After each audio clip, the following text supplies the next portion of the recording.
Welcome to எடிஸ்பிரிண்ட் academy. நம்ம ரொம்பவே எதிர்பார்த்துட்டு இருந்த ஆர்ஆர்பி ஏஎல்பிக்கான நோட்டிபிகேஷன் ரிலீஸ் பண்ணிருக்காங்க.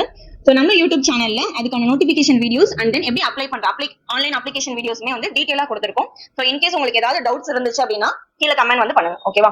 ஸோ ஆர்ஆர்பி ஏஎல்பிக்கான சீரிஸ் வந்து லான்ச் பண்ணிருக்காங்க எடிஸ்பிரிண்ட்ல. ஸோ அதை பத்தின டீடைல் சொல்லுங்க மேம். ஓகே, நம்ம எடிஸ்பிரிண்ட் அகாடமில ஆர்ஆர்பி ஏஎல்பி 2024 ஸ்பெஷல் சீரிஸ் ஒன்று கொண்டு போறோம். ஸோ இது முழுக்க யூடியூப்ல தான் கொண்டு போறோம். இது யார் யாருக்கு அப்படின்னா பிகினர்ஸ். சோ இதுதான் ஃபர்ஸ்ட் டைம் எக்ஸாம் எழுதுறவங்களா இருந்தாலும் சரி, இல்ல ஆல்ரெடி ப்ரிப்பேர் பண்ணவங்களா இருந்தாலும் சரி, அண்ட் இன் கேஸ் யாராவது ஒர்க் பண்ணிட்டு இருக்கவங்க, இல்ல நான் வீட்ல இருந்து ப்ரிப்பேர் பண்றேன் அப்படின்ற இருந்தவங்களாலும் சரி. சோ இந்த சீரிஸை நீங்க கம்ப்ளீட்டா ஃபாலோ பண்ணீங்க அப்படின்னா கண்டிப்பா சிபிடி 1 ஸ்டேஜ் 1 எக்ஸாம் கண்டிப்பா கிளியர் பண்ண முடியும். சோ அதுக்கான சீரிஸ் தான் இந்த சீரிஸ். சிபிடி 1ல என்னென்ன क्वेश्चंस இருக்கும்? சிபிடி 1ல உங்களுக்கு என்னென்ன क्वेश्चन இதுல கவர் ஆகும்னு பாத்தீங்கன்னா ஆப்டிட்யூட் இருக்கும், ரீசனிங் இருக்கும், ஜெனரல் ஸ்டடீஸ் இருக்கும். சோ அது எல்லாத்தையுமே கம்ப்ளீட் சீரிஸாவே இதுல கொண்டு போக போறோம், சரியா? சோ இதுல உங்களுக்கு ஏதாவது டவுட்ஸ் இருந்தாலோ, இல்ல எனக்கு ஏதாவது ஃப்ரீ மெட்டீரியல் வேணும், என்னால இன்ஸ்டிடியூட்லாம் போய் படிக்க முடியல, எனக்கு இதுல ஏதாவது கைடன்ஸ் வேணும் அப்படின்னீங்கன்னா எடிஸ்பிரிண்ட் அகாடமியை எப்பனாலும் கான்டாக்ட் பண்ணுங்க. நாங்க முழுக்க உங்களுக்கு கைட் பண்ணுவோம்.